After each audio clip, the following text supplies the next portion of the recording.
You don't give somebody loan to study a course that is not selling in our system. It's just like you want to punish this person. Student loan to go and study theater art. These people you are giving loan to, it is expected that they will pay the money back. You are already hanging a debt profile on their neck before they become a graduate. What is the possibility of them getting employment after graduation to pay back that money? There are some courses that are no longer relevant in our system, and then you are getting student loan to go and study that course. Sometimes when you don't get job, you just want to look for one small loan to get, abi, so that you can stand on your own and start business on your own. Like an entrepreneur. Yes, but there is an existing credit score that is bad. You are not getting job, yet you have no access to another loan to start a business.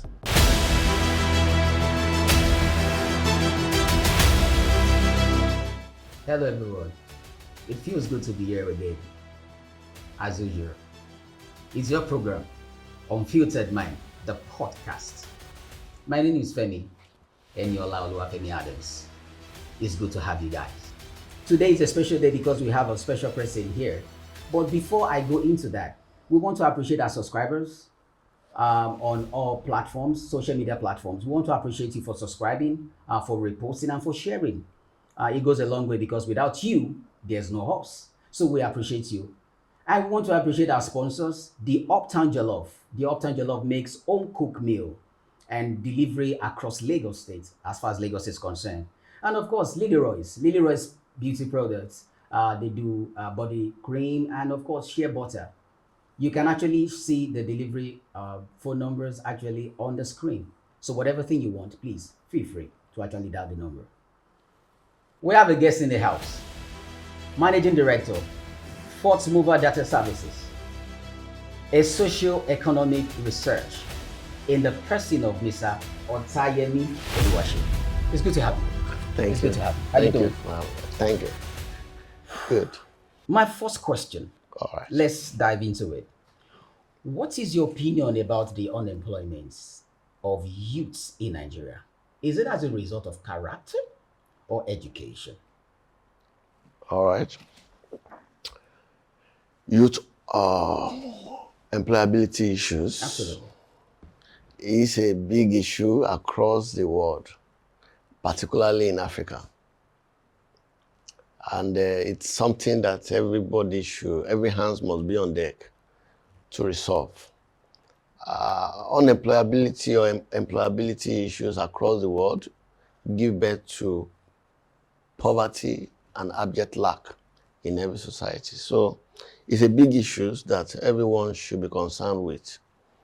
And I will give you the answer in two ways. The high rate of unemployment in Nigeria, is that the question? That's correct. All right. It's a big issue that is leading to so many other problems in our society, including insecurity. And it must be addressed as quickly as possible by every government at every levels. Every tiers of government that we practice in Nigeria must take it very serious. Now, from two ways, from the government's part and from the people's part. Do you understand? Okay. All right. Now, from the government part, there is no much of commitment to this problem, particularly in the area of data. Government don't even know. They don't even know the exact figure of our own. Most of the time, the figure you see out there is based on assumptions. Government don't even have data about industries that are still existing, industries that are struggling. There are complementary industries to existing industries. For instance, the banking industry, for instance, or let's call it the roundup name, financial sector. There are complementary sector or industry that government must be looking into because they must not fail. If this complementary industry fails, the financial sector may also have problems. So these are the issues that I think government must quickly address in solving unemployment issue in Nigeria. Now, I'm talking from the angle of government. Sorry, I sound like I'm in the lecture room, I'm with you. but it's part of what we do. We are a socioeconomic researcher. Part of what you do is to, educate people about this whole of issue. Government is not paying too much attention to data in this country. Yes. If you are coming up with unemployment based on number of graduates you are producing in Nigeria, you have not really provided the actual data. How so? Yes, because you are only looking at people within the formal setting. There are also unemployment within the informal setting. There are people who didn't pass through university. So most of the time when they want to come up with data about unemployment, how many people do we have that have graduated? How many are we together? And it stops there. Exactly. So there are more to that. Government should be, sincere and committed to all of this. That's from the angle of government. A lot of policies too are not addressing unemployment issues. You'll see government at one point saying that, let me see comfortably. Please be comfortable. Government's coming up with a target at one point in time. We want to solve unemployment in the country. You want to solve unemployment in the country? How do you want to go about it?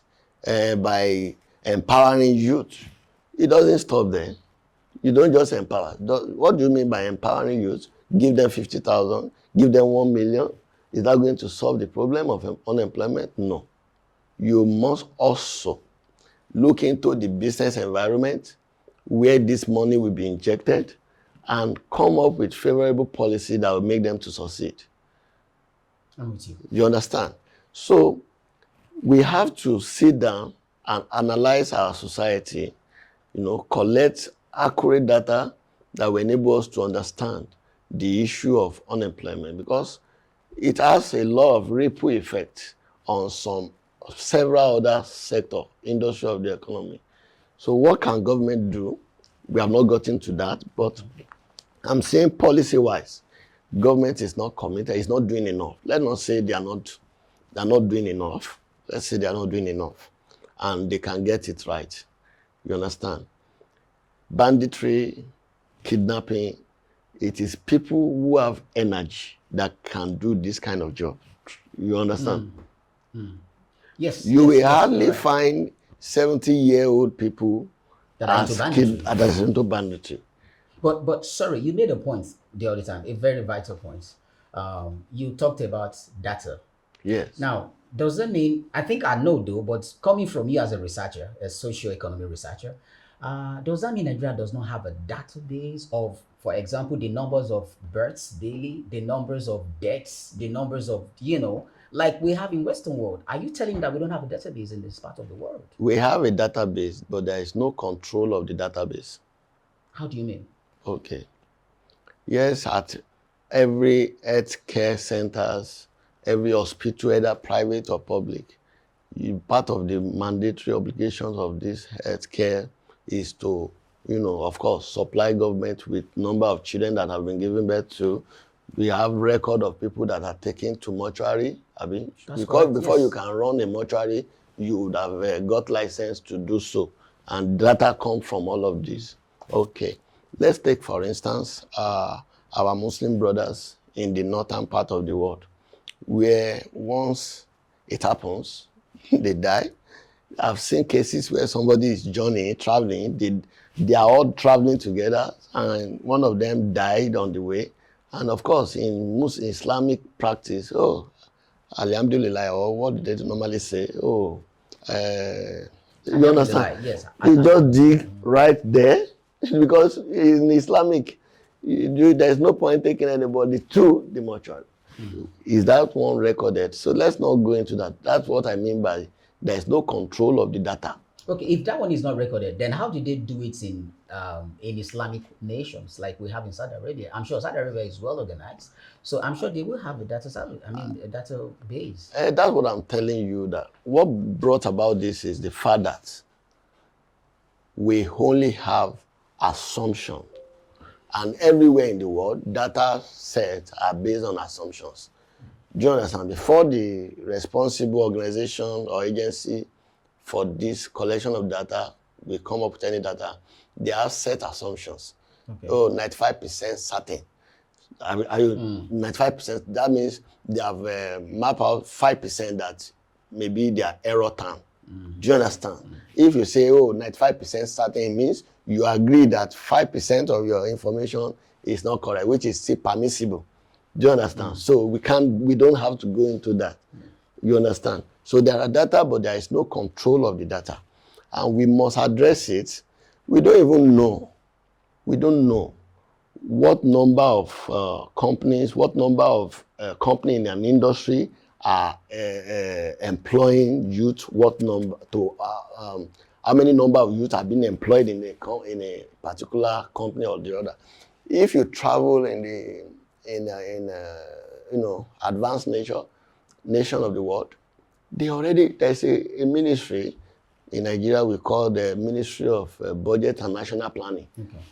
And by the virtue of that title, Ministry of Budget and National Planning, you see, in our society here, you see one supermarket here, then you walk there, you see supermarket. They are organized. There are established parameters. You know, when you travel from here, they begin to get worried if between every 10 kilometer, every 20 kilometer, there are no organization, companies employing so thousands of youth. They begin to know that there is a problem. You understand? On this axis, as I was coming, how many can you see on our expressway? You understand? So unemployment is something that government should take serious in our economy because it has ripple effects in other areas of our lives. Okay, what do you think about this? The last time I checked, the National Bureau of Statistics said that Nigerian youth unemployment rate is at about 6.5%. For ages. That should be 65%. 6.5? Oh, sorry, I meant 65%. Yeah, 65% between the ages of 15 and 34. Yes. Now, this figure was about 2024, 2025. Okay, it wasn't very recent though. Okay. But this figure may even be higher. Whose fault is it? The government or the youth? Okay, like I was saying, from the part of the government, the commitment is not enough. I didn't say there is no commitment. But not enough. Not enough. They can do better. And I'm not saying federal government. I said at what? At every levels of government. Federal, state, and what? Local government.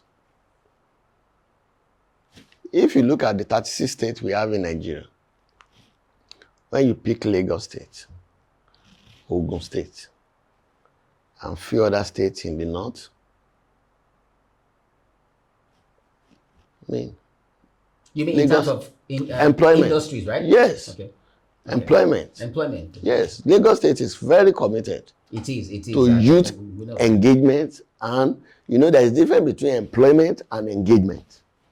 Okay. Do you want to speak on that? No. There's no point. It's going to digress. Right. Yes. Engagement, at least if you are not employing, engage. So engagement may mean empowering them in one skill or the other, but I think giving them platforms. Government do that a lot of time. I mean, the it's more visible in Lagos. I'm saying it differs across states, and we have 36 states. So what I'm saying in essence is, if some states are committed, just few, and the rest of the other ones are not committed, there will be a problem. I'm saying the burden should not be on federal government alone. But why do you think other states are not committed? What is responsible for that? Because some of these things, however, are being rolled out by federal government. Okay, let me tell you something. Maybe the way we conduct ourselves is a problem. Look at it. If a state is readily expecting allocation from federal government, what does that mean? they will be dormant. They won't have the desire. until when the money comes. They just expect share. It becomes a routine thing. But if a state knows that, look, it is what I'm generating to the purse of the government that will determine what I get. I don't know if you get. I do. What I'm generating to government determines what I get. They will improve on their IGR. They want to improve on their what? IGR. So many states are becoming lazy in terms of revenue generation. And how can we have the youth? It's a waste of human capital if we are still talking about IGR problem when we have human capital that can give us the results. Do you understand? The people are ready to work. But some states will tell you that they have nothing to show for it.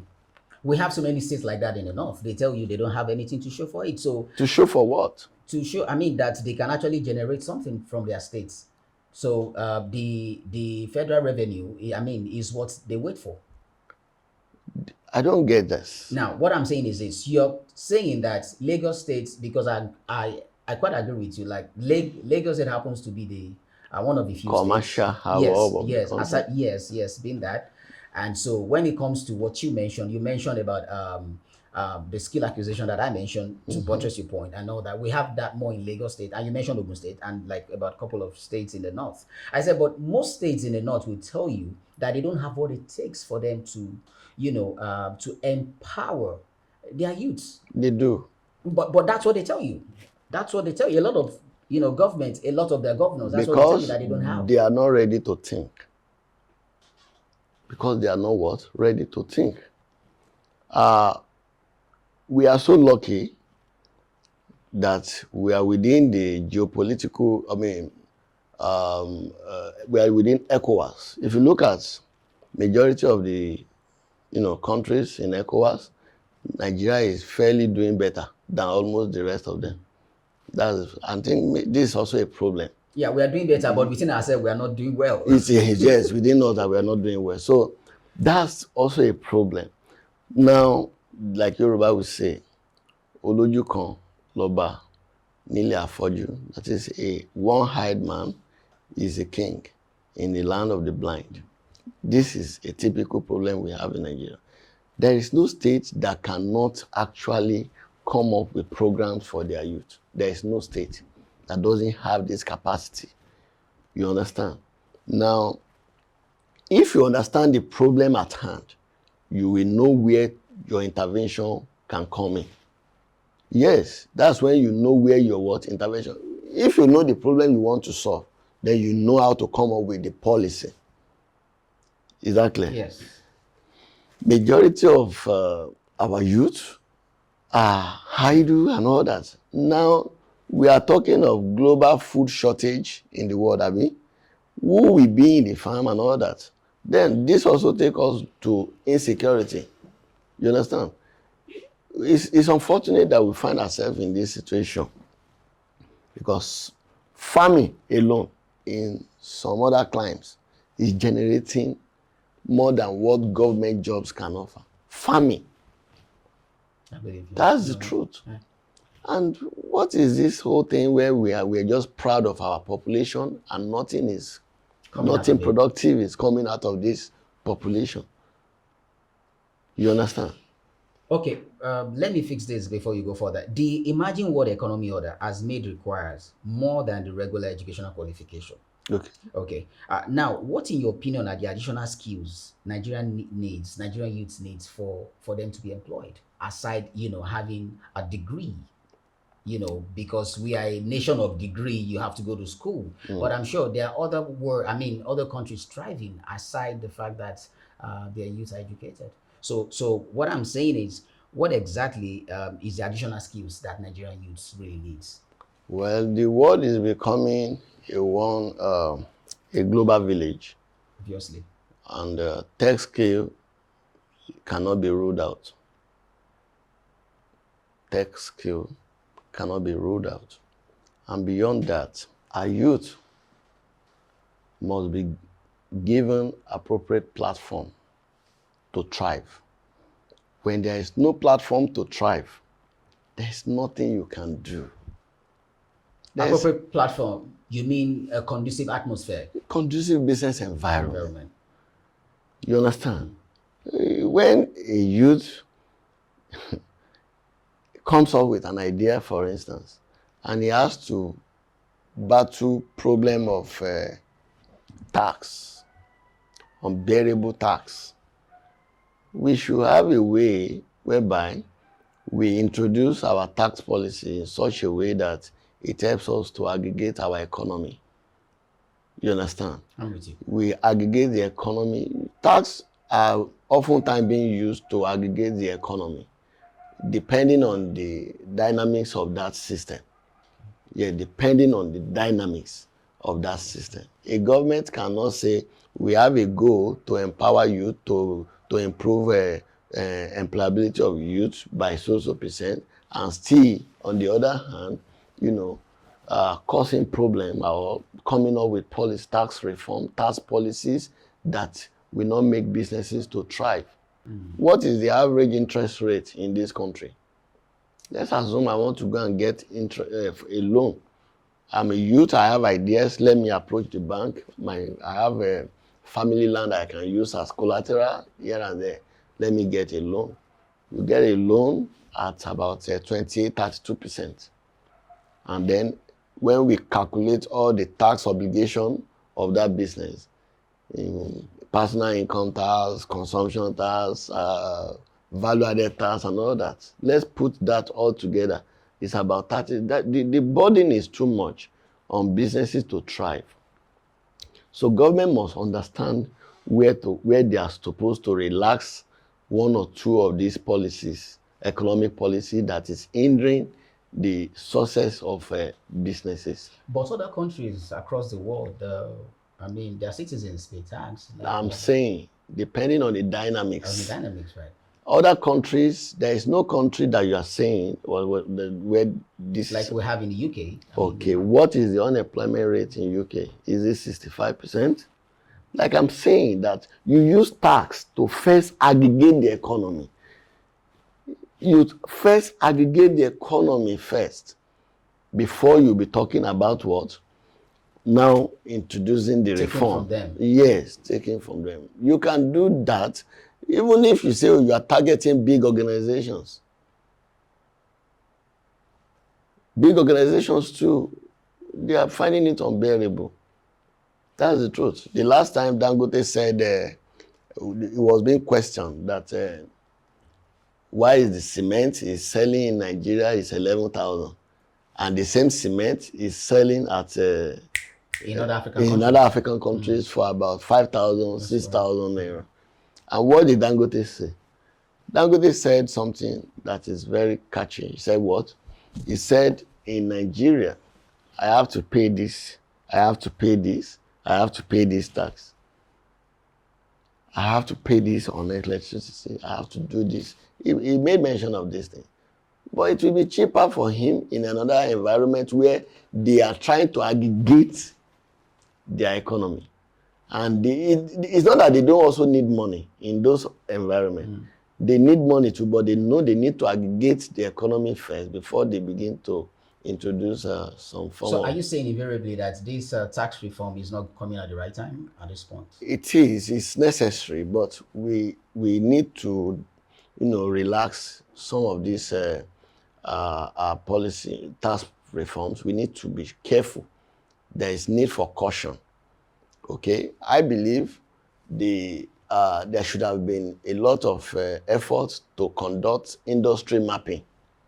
When you conduct industry mapping, you understand key industry, you understand complementary industries, you understand. So by the time you do all of this, you now know where your tax reform is heading.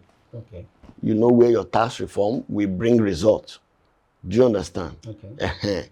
For instance, there was a time the government placed a high tariff on luxury automobiles. You understand? I remember that. These are products That's a welcome development, being right? used by celebrities who want, you understand, footballers and all that. But if you are implementing the same, like I know what it costs to clear a vehicle at the port. If some of these vehicles are being used for transportation, there are vehicles that are being used for what? Transport. Transport is a source of employment. I mean, That's right. do you understand? You have to categorize. You have to map out how you want to get this. You don't generalize. So are you saying you're not in support of this government that says if you make about 800,000 naira yearly, you'll be taxed? Is that a welcome development as well? If you make 800,000, Yes. What the government said is they are categorizing people who hence in that range. That's correct. As rich, in quotes, Abi, or as taxable. Yes, as taxable. As taxable. Yes. It's unfair. And by the time you divide that into months, into 12 months, how much do you have left? It's not fair. I think they even said in your opinion, it's if not you fair. earn 300,000 monthly, that you are categorized as Rich. taxable, As taxable. conveniently taxable. I'm sorry, if I live in Ikorodu, I'm earning 300,000. I live in Ikorodu, I work in VGC. Do you understand me? Please, can we calculate it? If it costs me about 3,000 to transport myself to VGC, and I'm going to eat, please calculate it. I'm going to pay rent, but the government think I'm doing fine. And then so obviously that's not fair on the part of the citizens, right? It's not fair on them. No. You can't use the word not fair. What it means is government hasn't done enough assignments. They've not done their assignment properly to put a lot of things into consideration. Do you understand? It's possible that I work in somewhere closer to Ikorodu, I earn 120,000. Where I just stroll out.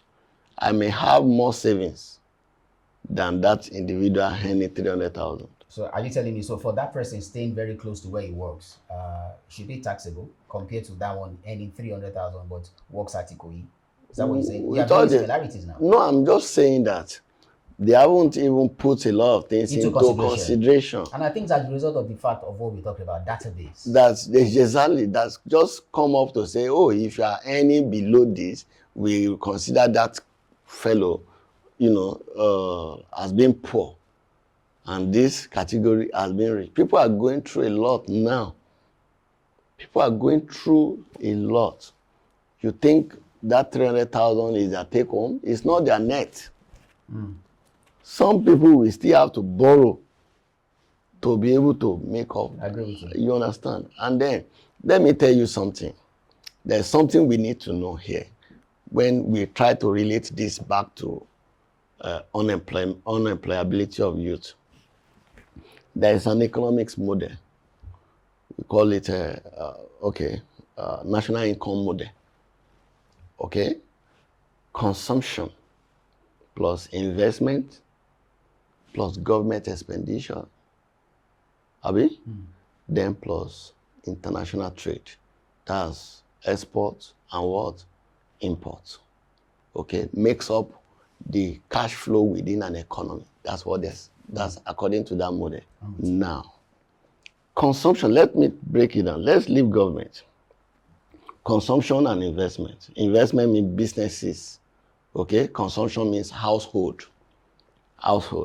Now, going by income hypothesis also, if your consumption is equating, if what you earn, your income, is equating what you consume, you cannot have savings. I think that's applicable to almost all Nigerians. Yes, and savings is a function, investment is a function of what? Savings.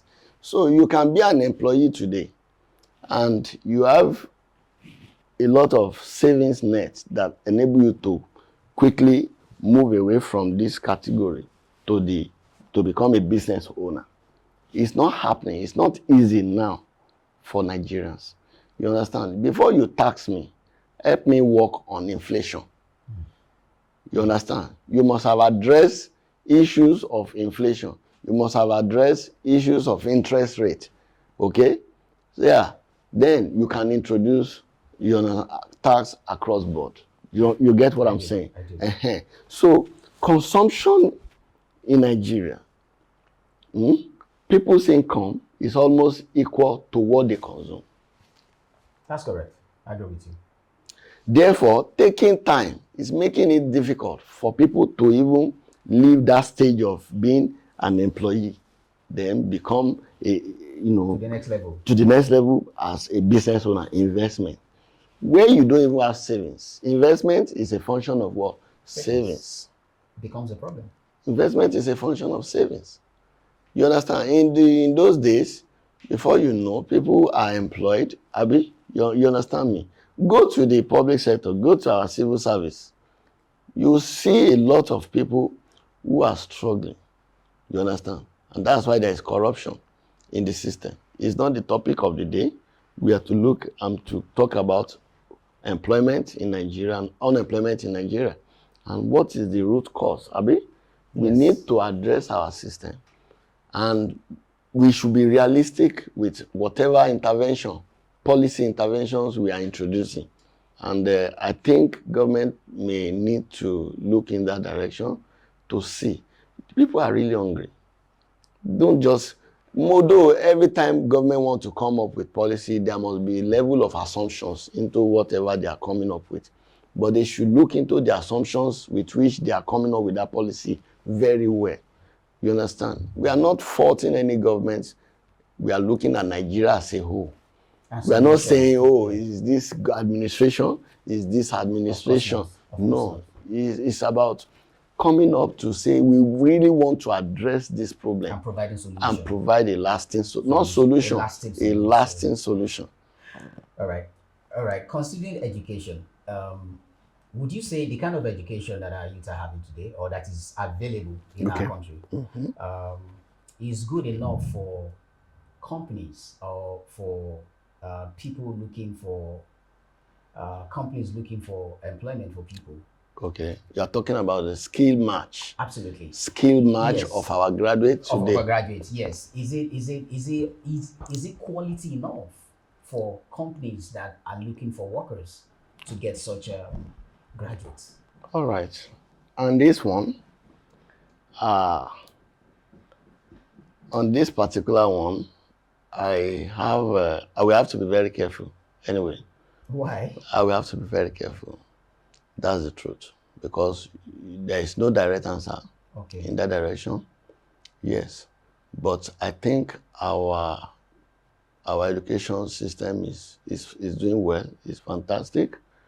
Do you understand? Let me tell you the truth. That's the truth of the matter. Take our graduates to any part of the world, we will fit in. You understand me? Okay. We will fit in, especially in this current age. I know what I'm saying. I know many of you see people going outside the country now. They are fitting into one system or the other. Are we together? So should not be the problem. Most of the time when you even but come by the time they get there, they have to take a course or two before they're able to get a better job. What I'm saying is better. You are saying, okay, we are not talking about white collar job. Okay. How do they fit? Do they do this? Do they have the skill set to fit into?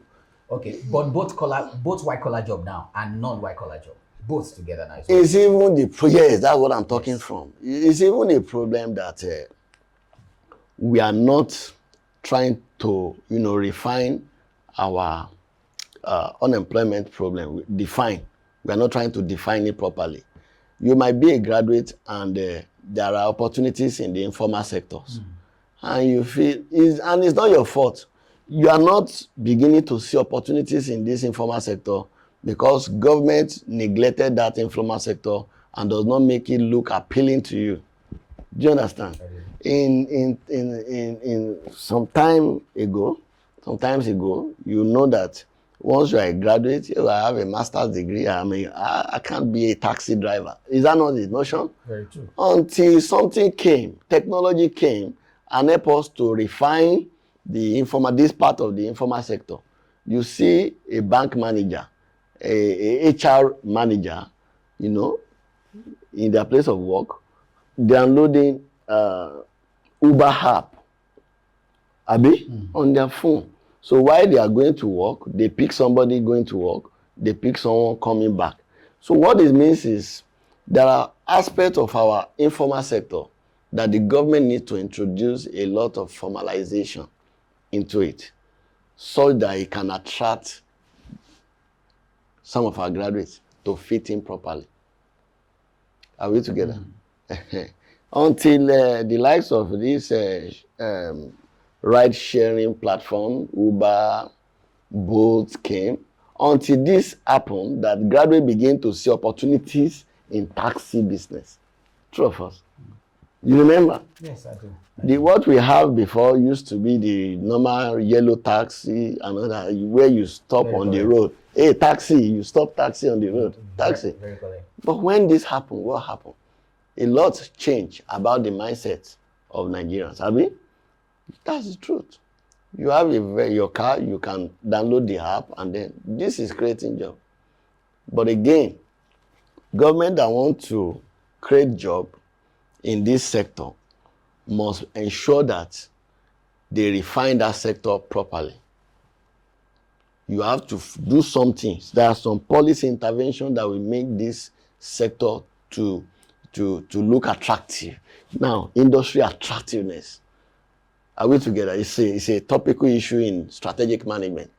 You must make some industry attractive so that people can look in farming, in agriculture alone. This government, Nigerian government, can generate a lot of employment by introducing value addition complementary services. But why are they not doing it? I'm not saying. You see, packaging alone is can create a lot of job for our youth. Packaging. Go to Shomolu there and see our guys in the printing industry. Printing word. You see, the last time I saw Ileyon and bag, and then I was like, it is somebody who will be, that's a value chain. There is a value. I don't know if you get it. Ileyon is in the food chain. Abi? Ileyon as a food. I'm not trying to advertise them in this case, but I'm saying, look at packaging. Look at packaging. In that packaging business, when I mean packaging, I mean the bags, the stickers, and this another sector. So some preservatives, items, cans, and all that.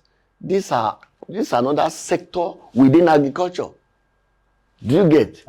But who will introduce the change? Who will introduce it?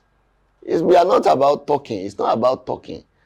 If government don't take a step to make industries attractive, some sectors that are unnoticed before, you have to come up with idea of making some of these things attractive.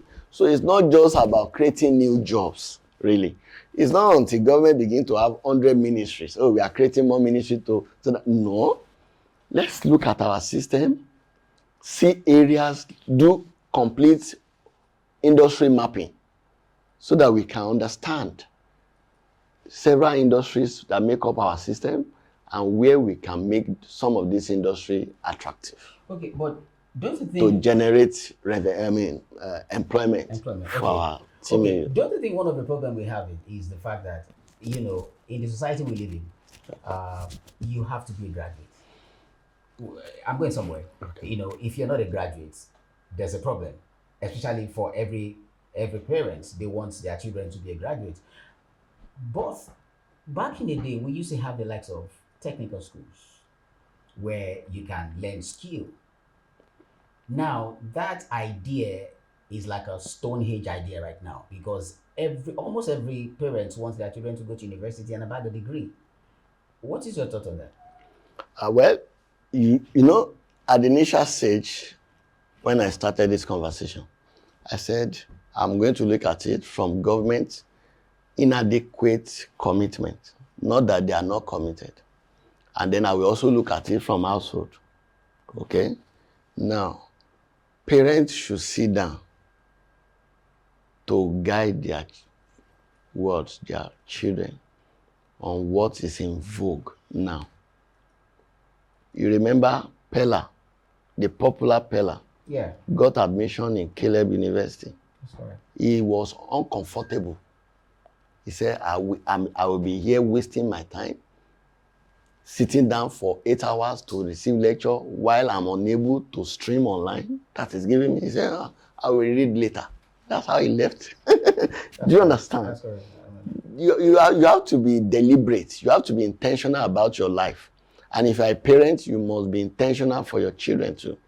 I've seen in this age where parents allow their children to go and study courses that are not selling in the country. Are we together? Why will I go to university to go and study theater and art when I can send that person to Adekola, Femi Adebayo Academy, Kunle Afolayan Theater Academy? Why will I waste my time? I don't know if you understand me. But what is the mindset behind it? What is the response for that mindset behind this? Well, how do we break from that norm? Because it has become a norm now. Let me put it on lack of knowledge on the side of parents. Right. Yes, and then let me say government is also not doing enough in terms of orientations. We have an agency of government called National Orientation Agency. Okay, we should, if we want to solve some of this unemployment problem, we should be able to give orientations to our teeming youth on areas where there are advantages they can explore. Do you understand? If we are moving away from some age and then there are some practice, there are some profession that are no longer relevant in our system. That's correct. It is either we make that industry more attractive, create some value chain activities within that industry so that we can revive that sector. I don't know if you get me. Or you as a parent, you guide your words, your children, so that they don't waste their time, becoming a graduate in theater and art. What do you want to do with that?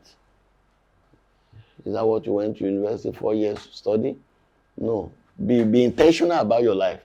But if you want to study theater and art and then you know you have an uncle, you know you have an advantage, go ahead. But if you know this thing, I don't have anybody that can give me a leverage when I finish, there's no point. There's no point. All right. As the economy of the world is moving, yes, globally, is shifting towards a particular direction. Technology is taking the place of so many jobs.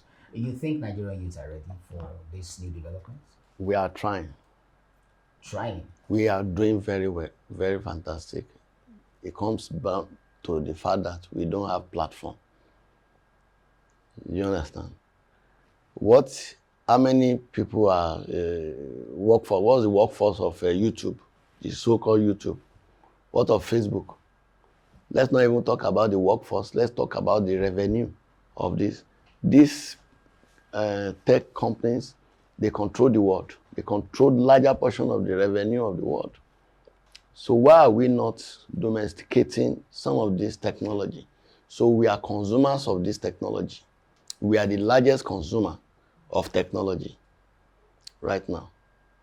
So where we can, though we are leveraging on this, you understand, to create jobs for ourselves, but we do more if we are, innovators of those ideas, those technologies. Okay, so you are telling me that Nigerian youths, they do critical thinking, because for you to meet up with the world standard of today, you have to be critical in your thinking, in your ideas. Back in the day when, mediocre takes the place, now you have to be top notch at your game. Now, it takes me to this place, because of the economy that we are having now, that we find ourselves. I'm of the opinion, it's an opinion now, that as a result of our intake, the kind of food we eat could be a factor that affects our critical thinking. Oh, you are taking me to another thing entirely. Yes. Okay. It's still on this unemployment? Absolutely. Okay. If I get you right, you are talking about malnutrition issue. Malnutrition, exactly. So we are not building our brain from childhood. Well enough. Well, it is part of it. I agree. I think those things are actually responsible as well for the way our youth are right now. Now, I'm not saying I quite agree with you that our youth are doing well, but they are not doing well as much as they ought to.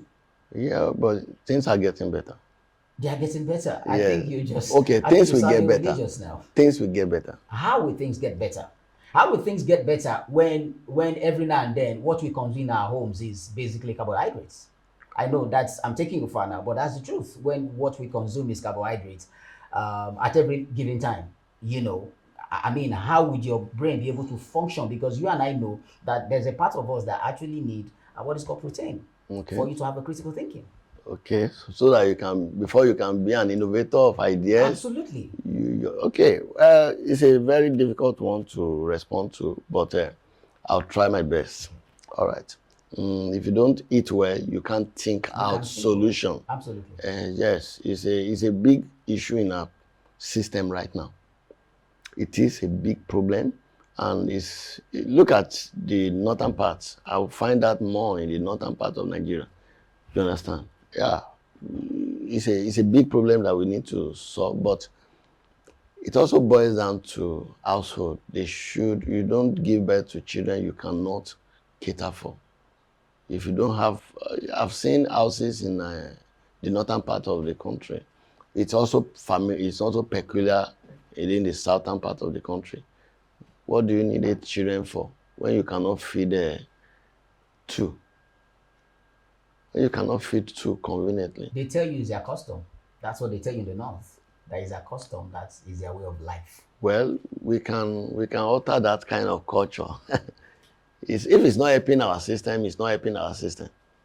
So going to this malnutrition issue, we are in a hard economic situation right now, you know, and I think if you remember the government of Buhari, they introduced this program in our schools, even though majority of the funds went into something else. Yeah. But at least this tells me that we have a government that could think in that direction of child malnutrition. Now, the most common food we have in this part of the world is rice. Now, rice is not just synonymous to Nigeria, okay? It's a global food. But the way we consume rice in this part of the world and the way we are being encouraged to eat rice, I think a lot of people don't have an idea of how bad carbohydrate can be when you don't have protein in your system. Well, can we help that? That's the problem. Yes, we can. Platform like this can actually help for those who don't know the danger behind you consuming carbohydrate every now and then. What are you saying? Do they have an option? Majority of people don't even have an option. That's the truth. It is you who is. They call it food. You are calling it carbohydrate. So I understand that what we consume affects how we think. That's right. You understand? I understand that. And then how we think will also affect the kind of inventions that we have in our system. Do you think the government of today, do you think they are doing enough in terms of education? Well, I don't think so. And that's because no one is looking at that direction yet. But we have a minister who is very, very productive, very proactive. Yes, at the moment, Minister of Education. I think they should start looking into these aspects. Some of our curriculum are outdated. Archaic. They are outdated so that they can't create jobs again. That's the truth. If you go to school right now, you graduate as an economist, as an accountant. There should be, instead of the NYSC program, I believe we should have a finishing school. We should convert these NYSC ideas. We can even sustain it, but make it a finishing school, not where our youth will go and be doing all these rigorous tasks. No, it should be a finishing school. You study accounting, they should give the finishing school job to consulting firm like KPMG to train you as a professional accountant. Do you understand? Whatever you study, there should be a finishing touch on you. Do you understand? This will help us to advance our economy than what we have right now. 1 year's postgraduate compulsory service to the nation. We can convert this whole thing to finishing school. When you finish school, you know the field that you study. There will be government accredited centers where you go and get. So it's not a case of you finish school, then on your CV, you're having a gap, employment gap, which is a major problem in the country. But anyone who sees that you have attended a finishing school, they know that something has happened.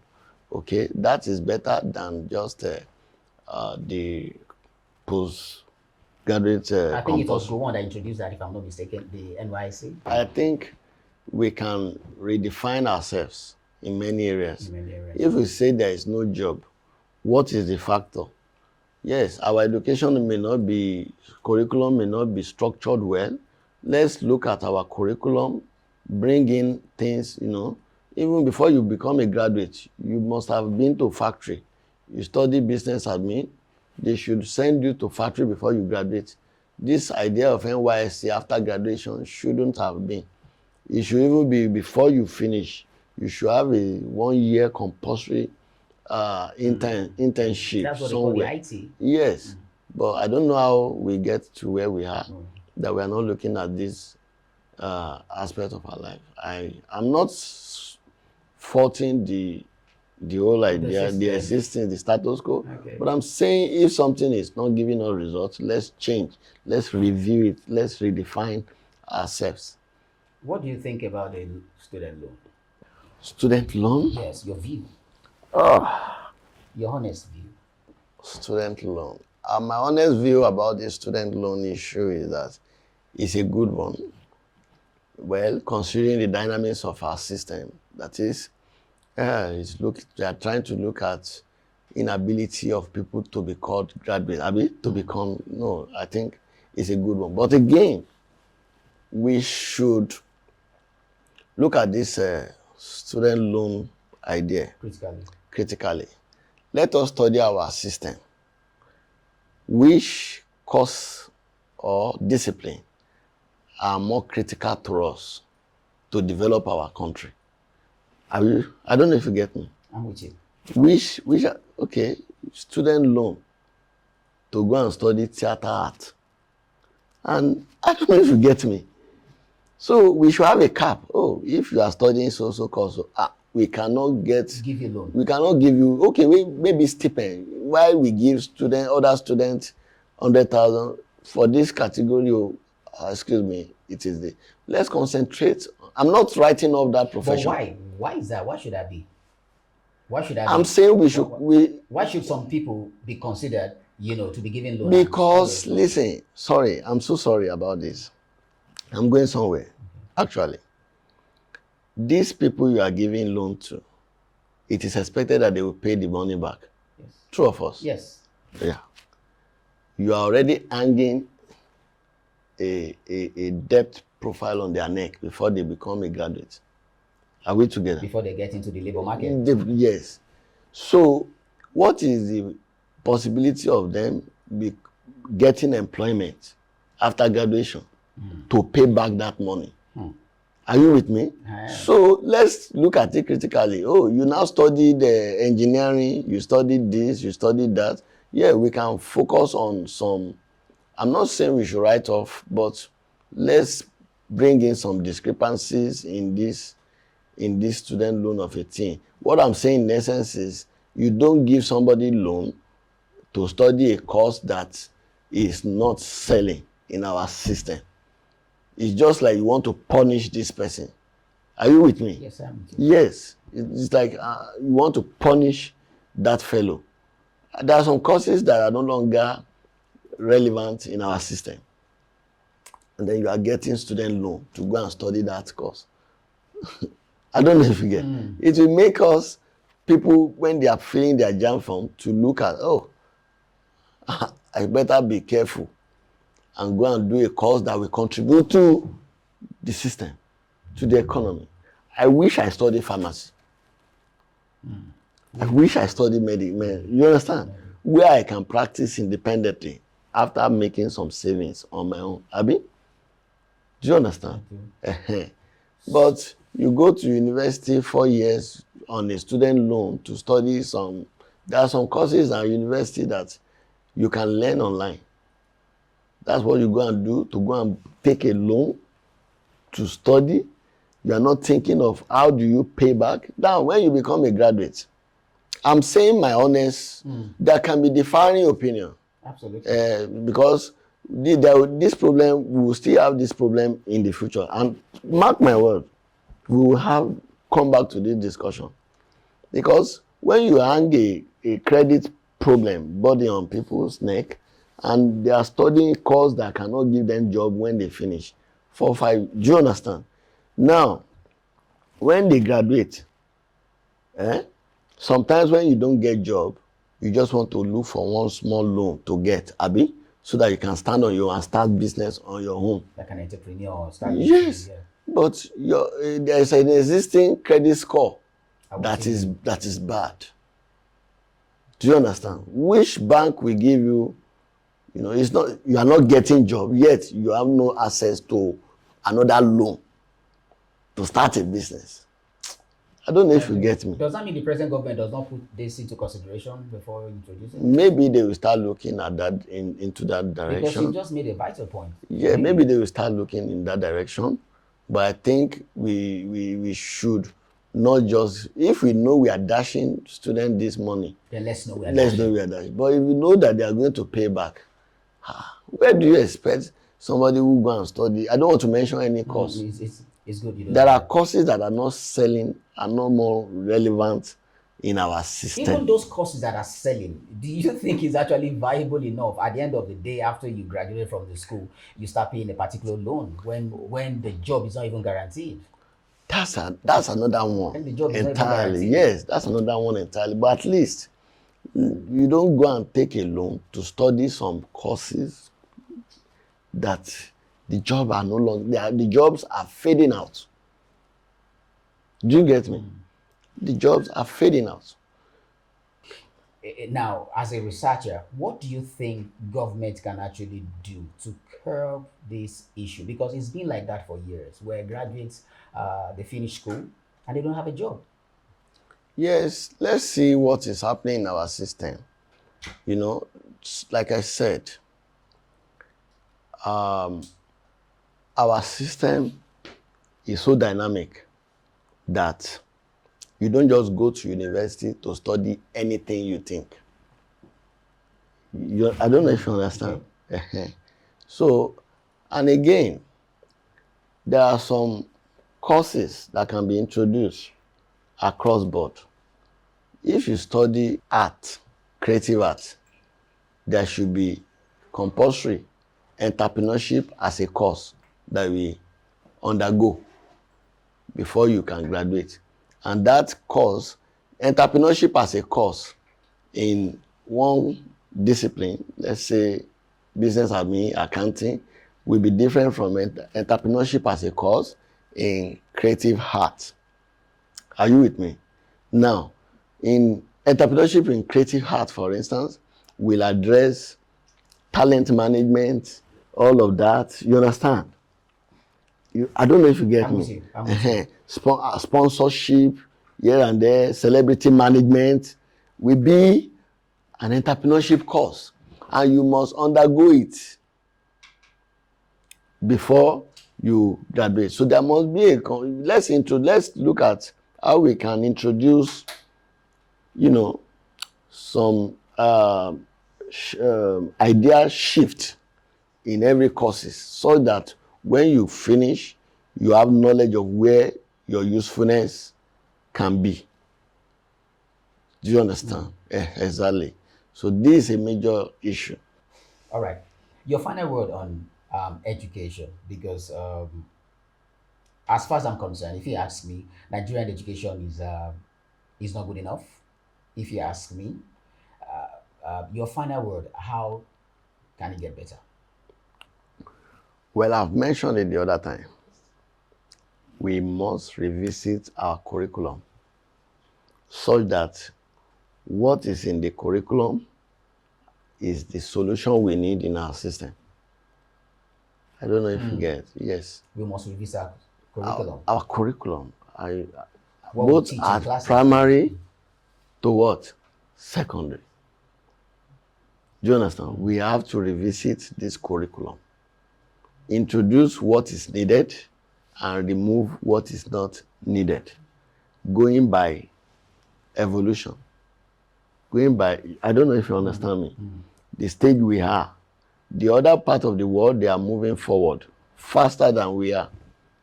So something, I want to agree that something is wrong with our curriculum. Something is definitely wrong. Something is wrong. Because at some point, history was taken away from our curriculum. A lot is wrong with our curriculum. In fact, you have to sit down. You know, majority of the technology that we consume these days, they are experiments at primary, secondary level. In other Western world. In other exactly. times. So, what is happening? When I was growing up, our science laboratory alone is fantastic. Science laboratory is fantastic. You see, all these experiments we do, we conduct in school, they go a long way in our creativity. I remember I was in secondary school or primary. We have started, school normally invite people who come and do soap making as far back as those periods. Cream making, body cream making, and all that. If there is no time that we don't have that week, it's a 1 week stretch. That's the truth. And we don't have them anymore now. Because our attention is shifting away to a lot of distraction in our system. Things that are not necessary in our curriculum is taking too much space. And that's because there is a regulatory gap in the education sector. And that must be looked into. Government have to wake up to that. Thank you so much, Mr. Otayemi. Thank you. To have you. Appreciate you. Thank you so much. Thank you for having me. Thank you. Thank you. It's been a day with our guest today in the person of Mr. Otayemi Oluwaseun, the Managing Director of the Fourth Mover Data Service based here in Lagos. To our sponsors, the Uptown Jollof, the Home Cooked Meal for delivery anywhere in Lagos State. And of course, the Lilyroy's Beauty Care. We have the shea butter and of course the hair cream for you. And for any other person who wants to sponsor, please, you're welcome.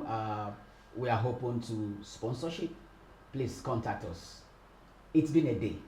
Thank you so much for having us here on Unfiltered Minds, the podcast. My name is Femi Oluwaseun Adams. Bye-bye.